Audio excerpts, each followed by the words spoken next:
They should bring me to the state line between Georgia and Florida, my goal.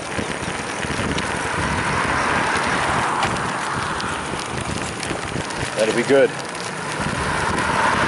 I don't plan to hang around Florida because it's summertime now. That was never the plan. But if you've been following my journey, the plan got changed a bunch of times. But the goal always remained pedal my bike all the way from Michigan, where I live, to Florida, where I thought I wanted to be. I did. I wanted to be there in the winter. Now it's summer and it's hot. June of 2020. There's a pandemic still rolling. I'm still rolling too.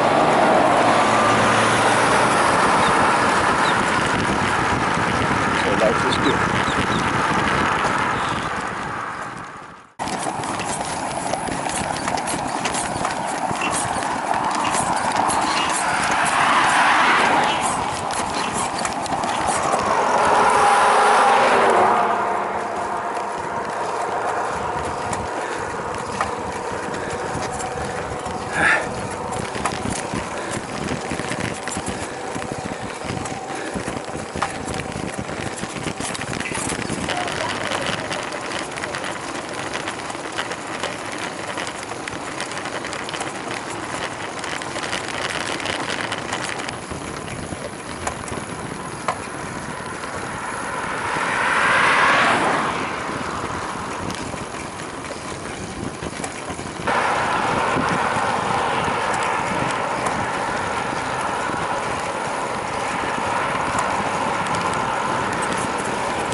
Yes, my butt gets sore when I'm pedaling all day sitting on that seat. Next stop, Florida. 7 miles to the state line.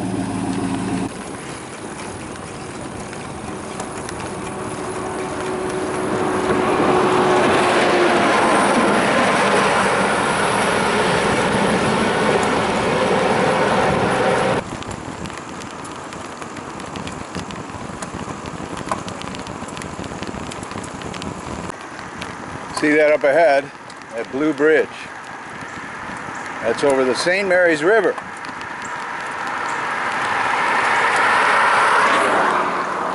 That means I'm about to cross from Georgia into Florida, reaching my goal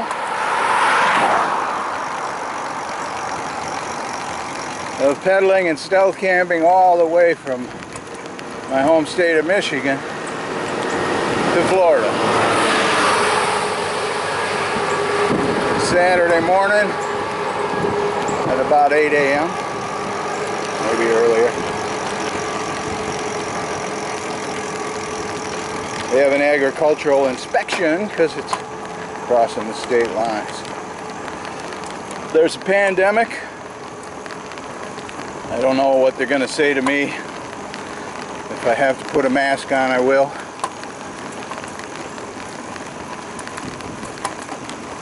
But I'm headed right for Jacksonville Airport so I can fly out of here.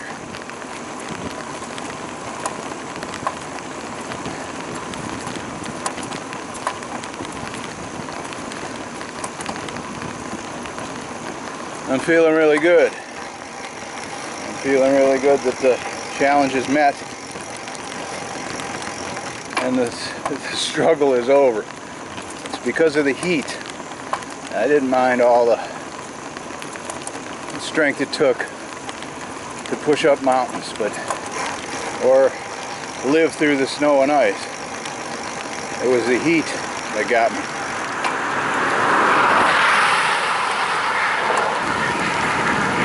and turned a pleasant trip into a struggle. I'm completely rolling sweat, and I've got 1.4 miles to march with this bike and trailer to the paved road, and then this ordeal will be over, and I'll be glad. A big struggle, and now that struggle's almost over, and I've done what I set out to do.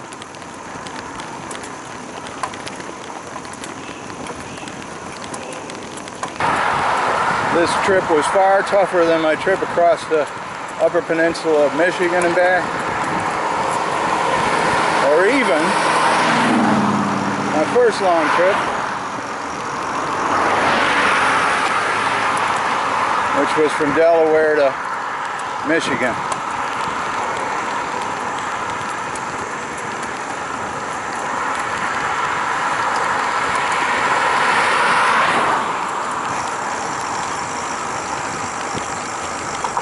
From Michigan to Florida was the toughest by far.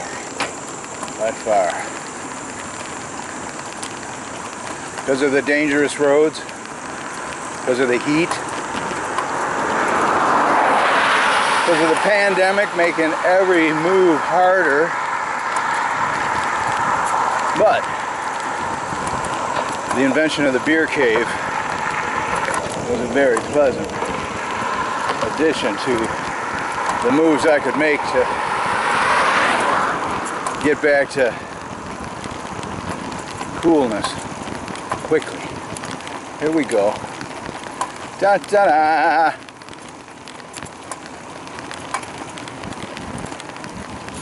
The pandemic has the Florida Welcome Center closed.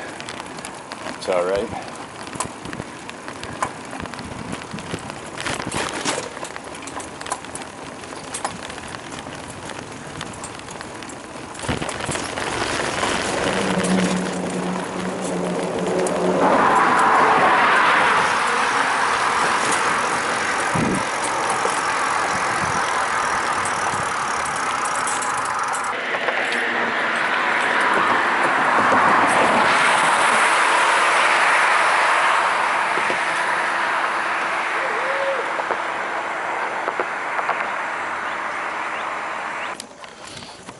Wilson, you're a badass. Toughest bike there ever was.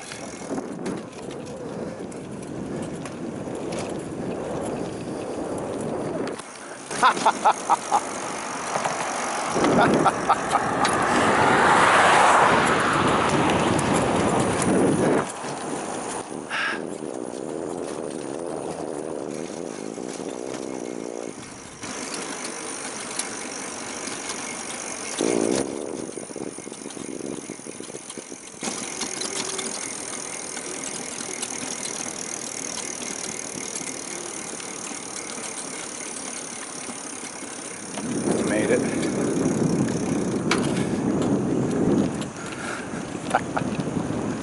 Oh, that's so much fun to have that done.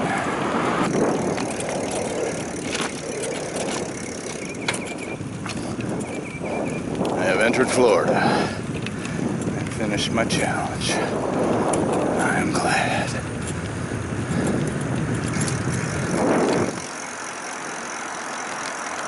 A couple miles from Jacksonville Airport, 2 hours early, soaked in sweat. This will be my final beer cooler stop of the trip. Oh, it feels so good. I'm looking out for the store clerk to run me off. That never happened, so.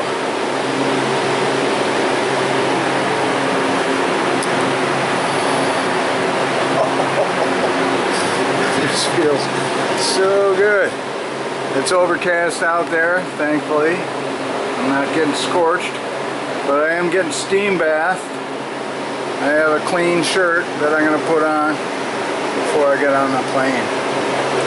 Now I got to find a place and a way to stash Wilson and get to the airport on foot or by Uber. I don't know. I'll figure it all out.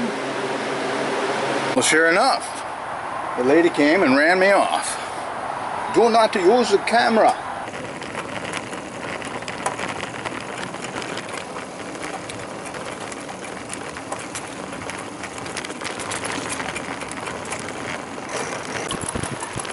Floor speed 7.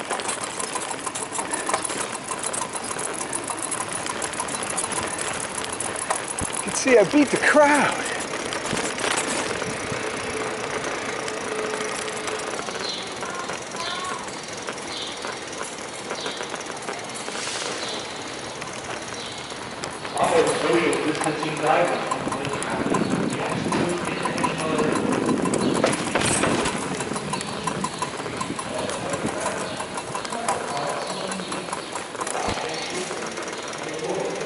Wilson, wherever you wind up, buddy, it will not be as hard as traveling with me.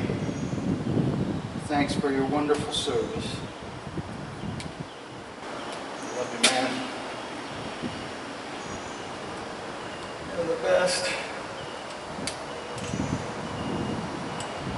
We had some good times, huh?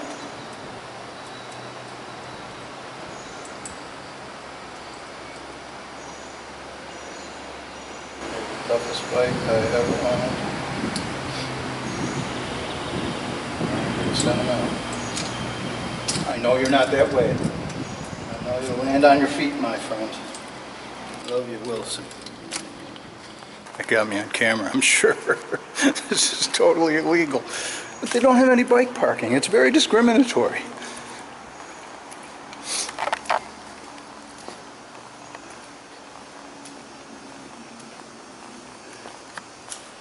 Goodbye, Wilson.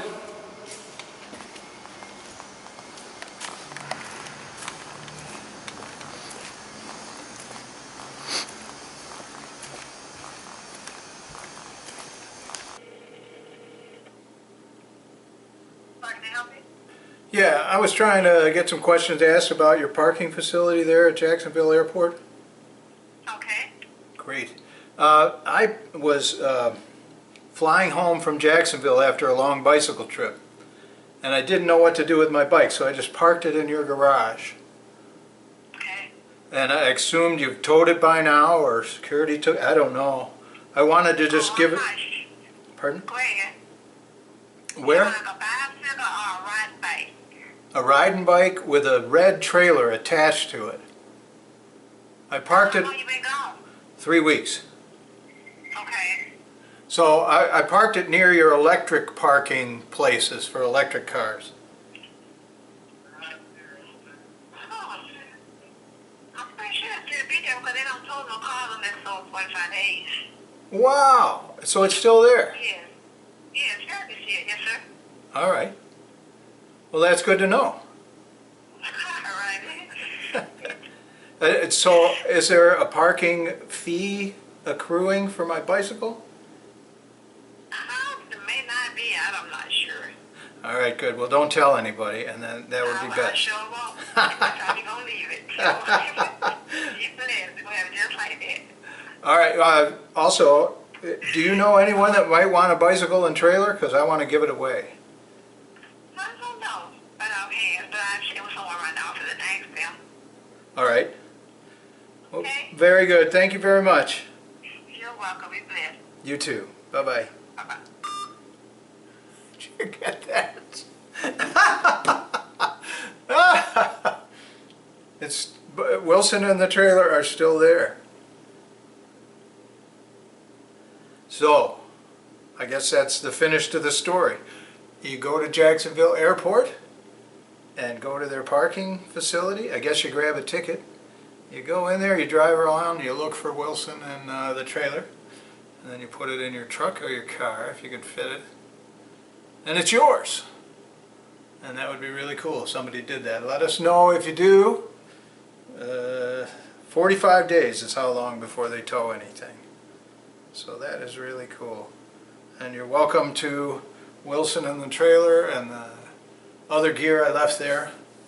Inside is my worn out blue foam mattress, broken tripod, another small tripod, and a little camera trigger that I never used, so I just left it behind.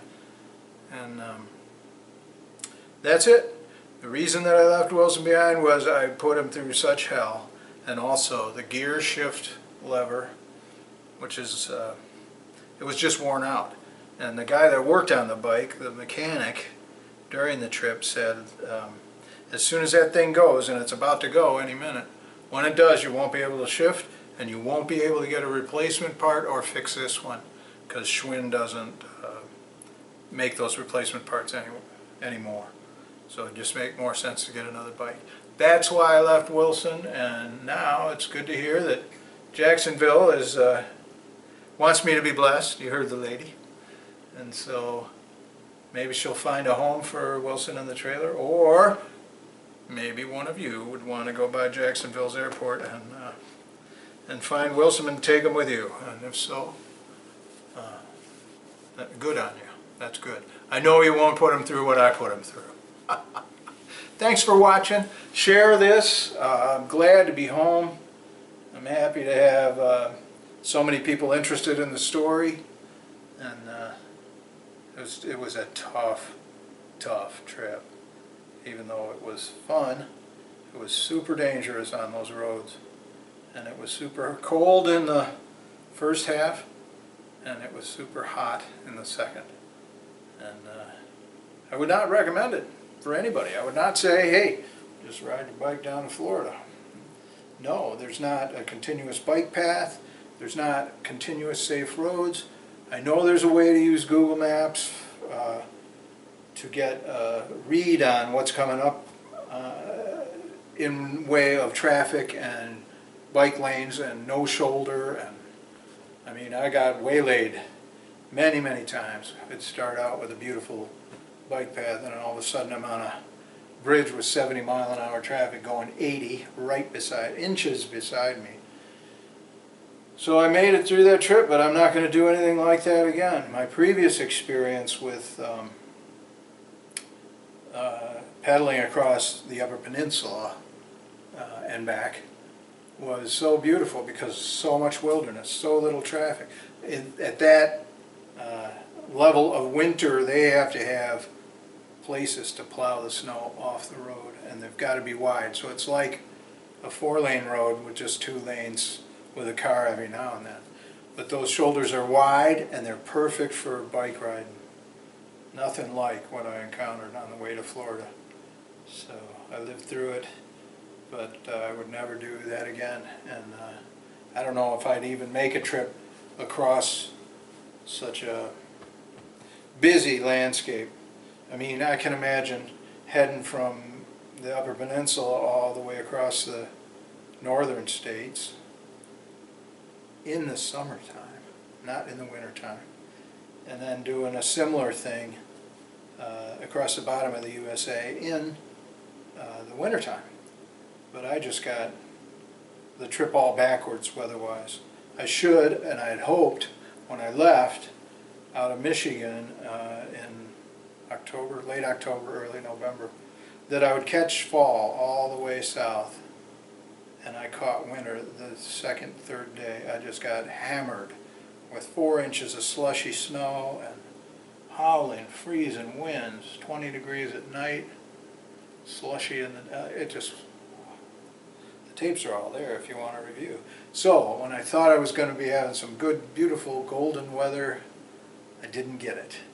And then on the second half of the trip, I got caught in southern summertime in Georgia with the humidity like I'd never encountered. And I had to push through that to get home. I didn't want to just say I'm not going to do it, because I could do it. I was physically capable of it. I said I would do it, and I wanted to have that about me, that I said I would do something hard and then I followed through. Even though the obstacles appeared, I didn't know what they would be. So I'm glad I did that. I feel stronger for it. I feel like a stronger person. Like I give myself higher marks. Not that I'm better than anyone else. It's that I'm better at. I'm better than I was regarding myself, because I did do this thing that was hard, and I stuck with it because I wanted to be that person that stuck with it, and now I am. Now it's odd that I have my self-worth attached to externals, but I do. I'm happy that I did that. I'm happy that I didn't fold. And I'm happy that I was tough enough to do it, because physically, for a man my age, that was really dangerous. I could have had a heart attack any second. I could have been smushed by 5 logging trucks at once. They were so thick. I mean, and not only that, but being in the wilderness, alone all night for a long time. There's a lot of things that could have gone wrong on this trip, and I came out of it without anything but mosquito bites and sunburn and dehydration and excessive sleepiness when I got home. It was just so good to be in air conditioning and have clean, dry clothes. So anyway, no, I would not do that trip again. Yes, I think it was worthwhile, because even though it was very, very difficult, it was good to do a difficult thing and live through it. And I'm grateful for all of you people pulling for me and praying for me. And I'm sure that is why I survived this trip. Not only that, I came through feeling pretty good about it. I'm glad I did it. I would never do anything like that again. Thanks for watching. I appreciate you, my audience. I really do.